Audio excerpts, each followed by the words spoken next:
Hello बच्चों, अर्थशास्त्र की ऑनलाइन क्लास में आपका स्वागत है।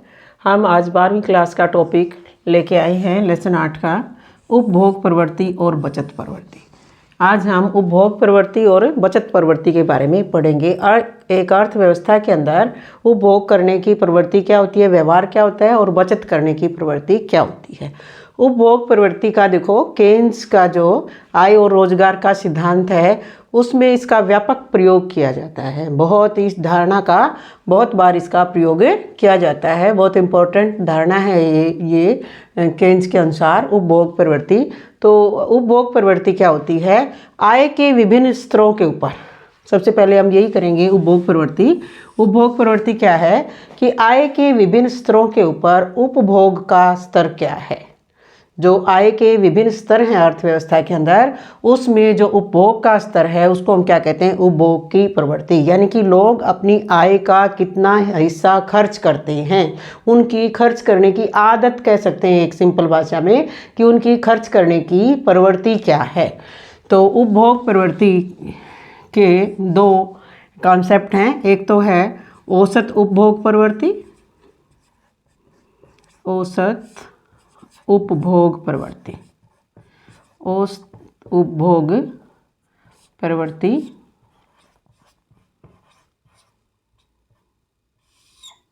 जिसको APC बोलते हैं। APC, average propensity to consume, average propensity to consume, APC। अब APC क्या है, देखो, औसत उपभोग प्रवृत्ति।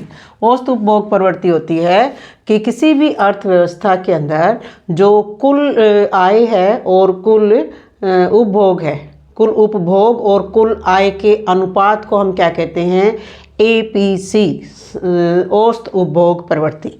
जैसे औसत उपभोग प्रवृत्ति का फार्मूला क्या हो जाएगा, कुल उपभोग आय और रोजगार के किसी स्तर के ऊपर कुल उपभोग और कुल आय या समग्र आय, ये इसके बराबर होती है। यानी कि किसके बराबर हो जाएगी, C/Y। C फॉर कंजप्शन और Y फॉर इनकम, तो C/Y, C/Y। बहुत ही आसान सी परिभाषा है इसकी कि कुल उपभोग और कुल आय के अनुपात को हम क्या कहते हैं, औसत उपभोग प्रवृत्ति कहते हैं। किसी भी अर्थव्यवस्था के अंदर किसी आय रोजगार के स्तर के ऊपर जो कुल उपभोग है और कुल आय है उसके अनुपात को हम क्या कहते हैं, APC कहते हैं, औसत उपभोग प्रवृत्ति।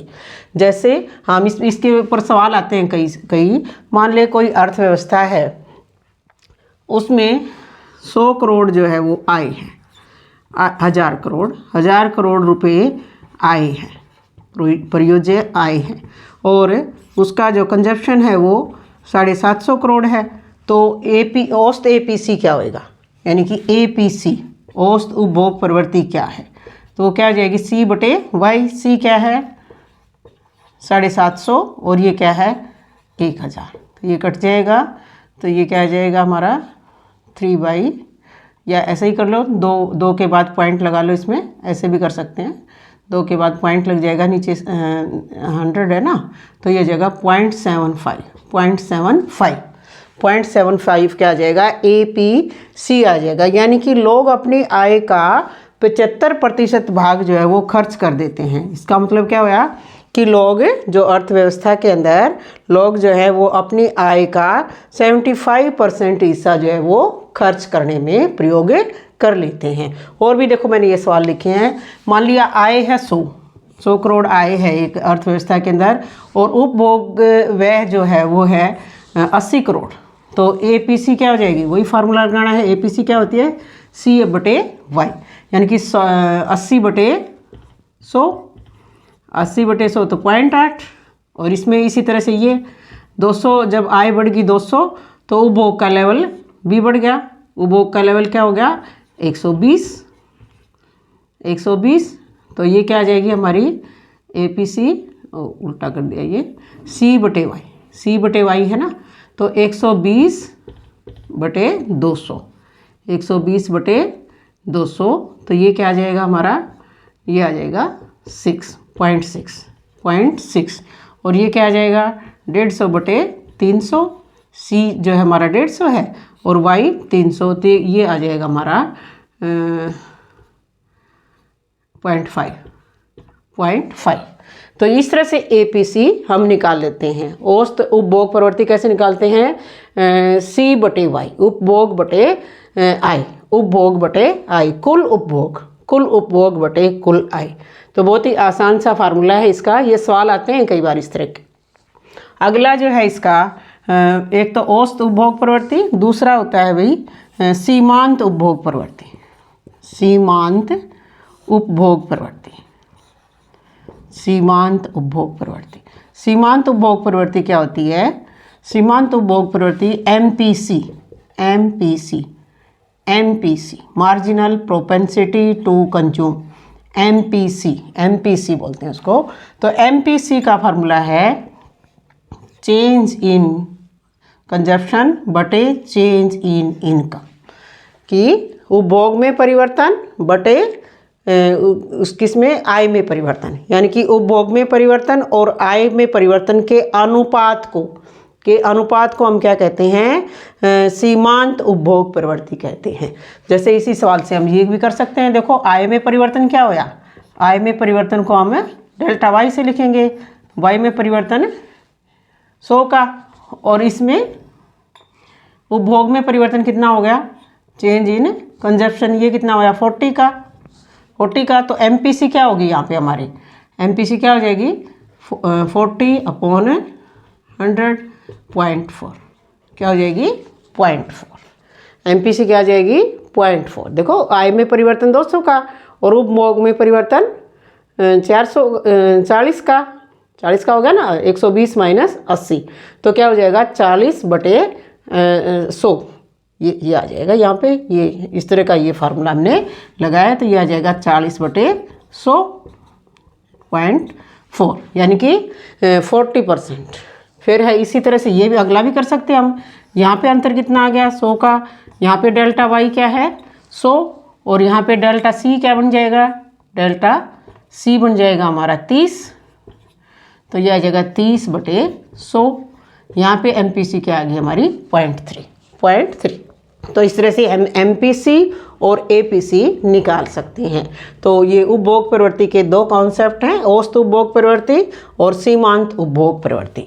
इसी तरह से बचत प्रवृत्ति है। बचत प्रवृत्ति क्या है? बचत प्रवृत्ति ये है कि अर्थव्यवस्था के अंदर लोगों की बचत करने की आदत क्या है, वो आय का कितना हिस्सा जो है वो बचत करते हैं, कितने % हिस्सा वो बचत करते हैं। तो वो क्या होती है, वो भी मतलब कि आय का ही संबंध है बचत के साथ भी। तो बचत क्या है? आय और आय के अनुपात को हम क्या कहते हैं? बचत प्रवृत्ति। बचत और आय के अनुपात को हम क्या कहते हैं? बचत प्रवृत्ति। तो इसी तरह से बचत प्रवृत्ति के भी फिर दो कॉन्सेप्ट बन जाते हैं। बचत प्रवृत्ति के भी क्या क्या? बचत प्रवृत्ति का पहला है औसत बचत प्रवृत्ति, औसत बचत प्रवृत्ति। औसत बचत प्रवृत्ति जिसको हम क्या बोलेंगे? Average propensity to save. इसमें टू कंज्यूम था, इसमें एस आ गया, APS। और दूसरी है हमारी सीमांत बचत प्रवृत्ति। सीमांत बचत प्रवृत्ति जैसे इसमें थी, उपभोग में थी, बिल्कुल वैसी ही MPS। अब देखो MPS का मतलब क्या होगा? Marginal propensity to save. Marginal propensity to save. तो मार्जिनल जहाँ शब्द आ जाता है, सीमांत जहाँ शब्द आ जाता है, वहीं चेंज आता है हमारा। जैसे इसमें चेंज था। तो APS का क्या होता है? यानी कि औसत बचत प्रवृत्ति क्या हो जाएगी? कुल बचत और कुल आय का अनुपात। यानी कि एक अर्थव्यवस्था के अंदर एक आय और रोजगार के स्तर के ऊपर कुल बचत और कुल आय के अनुपात को हम क्या कहेंगे? APS कहेंगे, औसत बचत प्रवृत्ति कहेंगे। सीमांत बचत प्रवृत्ति किसे कहेंगे? चेंज इन सेविंग बटे चेंज इन इनकम। यानी कि बचत में परिवर्तन, ये क्या है? बचत में परिवर्तन बटे आय में परिवर्तन। बटे आय में परिवर्तन। ये क्या था? कुल बचत बटे कुल आय, अर्थव्यवस्था की जो कुल आय है वो कुल बचत को कुल आय से अगर भाग दे देंगे तो निकलेगा APS, और अगर बचत में परिवर्तन को आय में परिवर्तन से भाग दे देंगे तो हमारा निकलेगा MPS, यानी कि सीमांत बचत प्रवृत्ति। जैसे इसी सवाल से निकाल सकते हैं। देखो आय क्या होती है? आय Y है, Y बराबर होती है C प्लस S, यानी कि उपभोग प्लस बचत। यानी कि बचत क्या होती है? आय का वो हिस्सा जो खर्च नहीं करते, आय का वो हिस्सा जो लोग खर्च नहीं करते, वो क्या होती है? बचत। बचत की सीधी सी परिभाषा है। तो देखो उपभोग इसी सवाल से हम निकाल सकते हैं, इसी से हम बचत निकाल सकते हैं। देखो आय दोबारा से लिख लेते हैं हम यहाँ से। आय जो है, आय मान लिया शुरू में 100 है, आय 100 है, उपभोग 80, तो बचत कितनी होगी? 20 बचत होगी ना। 100 में से 80 खर्च कर दिए, बचत होगी 20, ठीक है। फिर आय बढ़ के 200 होगी, तो बचत होगी 120, तो आय कितनी होगी? आय ना, ये क्या नाम, बचत कितनी होगी हमारी? 120 जब खर्च कर दिए तो 80, और जब आय बढ़ के 300 होगी और तो खर्च हमारा है, वो क्या है? 150, तो बचत क्या होगी? फिर से 150 की। तो इससे हम देखो निकाल सकते हैं, APS भी निकाल सकते हैं। APS, पहले APS निकालो। APS क्या हो जाएगी? अब इसको भूल जाओ, अब ये तो उपभोग है ना, इसको भूल जाओ, ये हमने नहीं ध्यान रखना, ये मैंने वैसे बताया है। इसको हमने भूल जाना है, इसको छोड़ो। तो हम क्या सिर्फ इनको ध्यान रखेंगे? ये हमारी आय है और ये हमारी सेविंग है, बचत है। ये अब हमारी क्या है? यहाँ बचत, ये बचत है। तो APS क्या हो जाएगा? बचत। APS का हमारे पास फार्मूला है S बटे Y, यानी कि 20 बटे 100 0.2, ये क्या हो जाएगी? 80 बटे 200, 80 बटे 200, तो ये क्या हो जाएगी हमारी? देखो 2 से कट गई 4, 0.4, क्या हो जाएगी? 0.4, ये आ जाएगी 0.4। और ये क्या है? 150 बटे 300, और ये आ जाएगी फिर हमारी 0.2, सीधा ही 0.2 आ गया,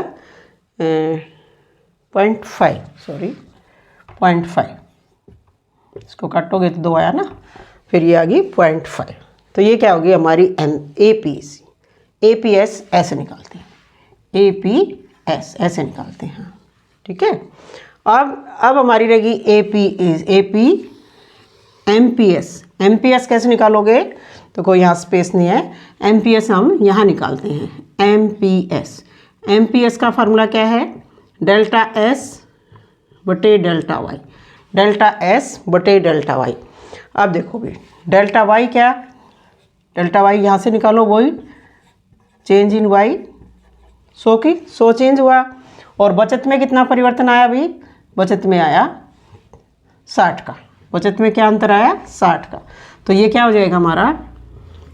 इस लेवल के ऊपर, इस जो ये इनकम का लेवल है, 100 इनकम का लेवल है, उसके ऊपर MPS क्या आएगा हमारा? 60 बटे 100, यानी कि 0.6। क्या आया? 0.6। फिर आगे देखो, ये फिर से 100 का डिफरेंस, डेल्टा वाई क्या आ गया? 100, और इधर से बचत में कितना अंतर आ गया? बचत में आ गया भाई हमारा 70 का आ गया ना। तो यहाँ पे फिर MPS क्या हो जाएगा? 70 बटे 100, 0.7 ये आ गया। तो इस तरह से MPS निकाल सकते हैं। जैसे हमने MPC निकाला था ना, डेल्टा C, MPC का फार्मूला क्या था? डेल्टा C बटे डेल्टा वाई।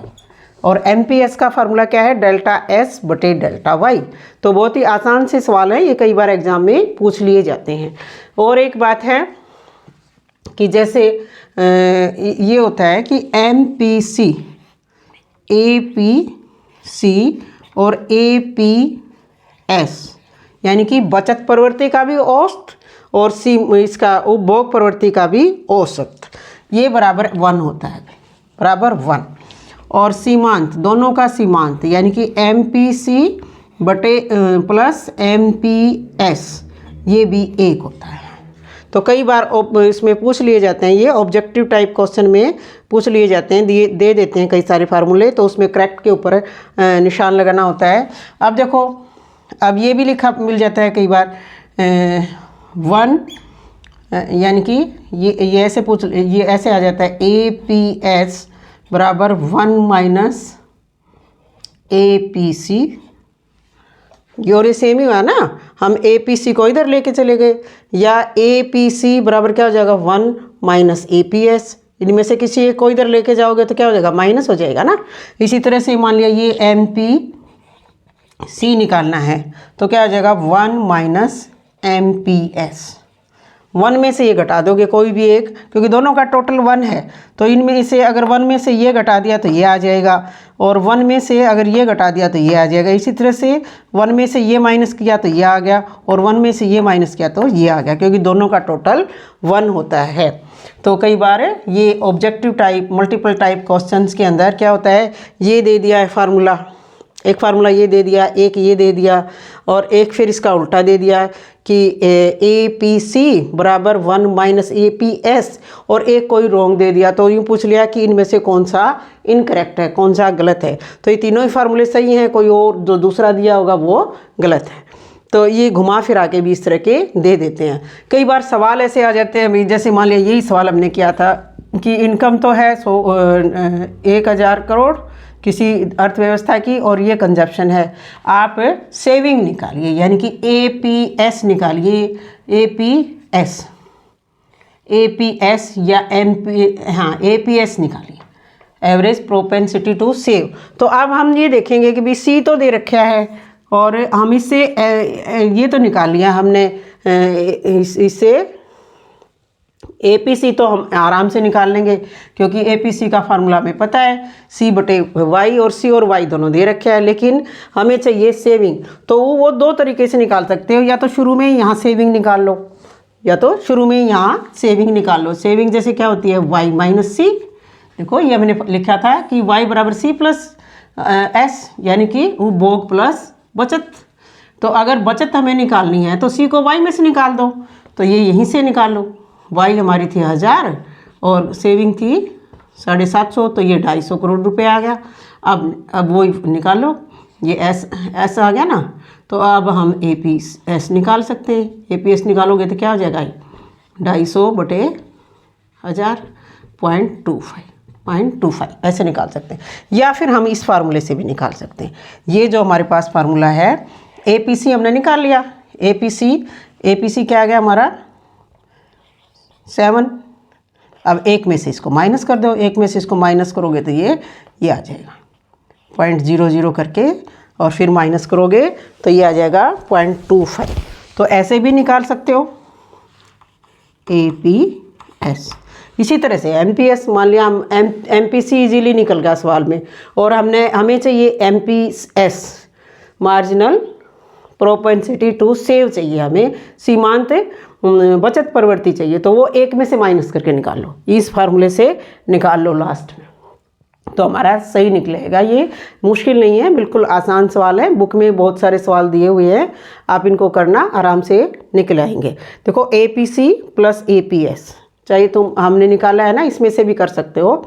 देखो APC और APS, APC देखो जो 100 लेवल है आय का, APC हमारा 0.8 है और APS हमारा 0.2 है। देखो ये 0.8 है, यहाँ 0.8 प्लस 0.2 1। आगे देखो जब 200 लेवल आ गया तो हमारा APC 0.6 और APS 0.4 और 0.4 का टोटल 1। और फिर 300 आ गया लेवल इनकम का, तो APC 0.5 और ये APS भी 0.5, दोनों का टोटल 1। इसी तरह MPC और MPS का टोटल भी 1 होता है। देखो इसमें डिफरेंस पे 0.4 प्लस 0.61, ये 0.3 प्लस 0.7, ये भी 1। तो इनका टोटल भी हम करके देख सकते हैं। अगर हमने सवाल निकाला है तो ये टोटल करके देख लो, इससे हमें पता लग जाएगा कि हमारा आंसर ठीक है। तो एक आसान सा टॉपिक है, मैंने करवाया है। आप बुक में बहुत सारे इसके न्यूमेरिकल दे रखे हैं, वो करके देखना, इजीली निकलाएंगे इन फार्मूले से। 3 ही फार्मूले हैं, APC MPC, APS MPS, C/Y delta C upon delta Y, फिर ये S/Y delta S upon delta. आसान से फार्मूले हैं, इनको 2-4 सवाल करोगे तो ये आपको ये क्लियर हो जाएंगे, कॉन्सेप्ट भी क्लियर हो जाएंगे। Thank you.